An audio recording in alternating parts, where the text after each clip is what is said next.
Am I the asshole for keeping a baby and filing for child support even though the father doesn't want kids? I, 29 female, have a condition which makes me more or less infertile, or so I was told. Roughly 2 months ago, I had a one-night stand with a guy. I don't use birth control due to my condition, but I did insist on a condom. Lo and behold, I'm pregnant and my gynecologist confirmed it.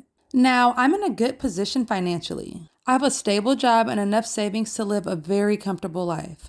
I'm close to my parents and sister, so I decided that I'll keep the baby. I've always wanted to be a mom, and this might be my only chance. I contacted the father and told him the news. I told him that I'd be happy to co-parent if he was interested, but I also understood if he wasn't. But regardless of his decision, I was going to be filing for child support either way. The guy absolutely lost it and told me that I lied to him and that I need to abort the baby. Apparently, he asked me what my position on abortion was for this very reason. He said he did not want to get stuck in a position like this.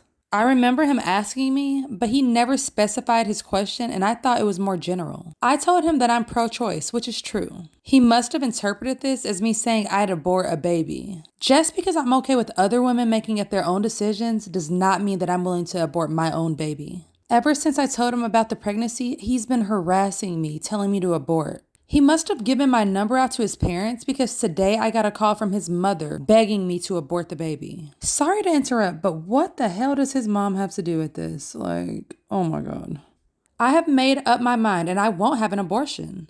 My family is extremely supportive of my decision, but I'm not sure if I'm in the right anymore. And just in case you guys are wondering, I did not tell him that I'm infertile. And it was me who insisted on the condom. So am I really the asshole here?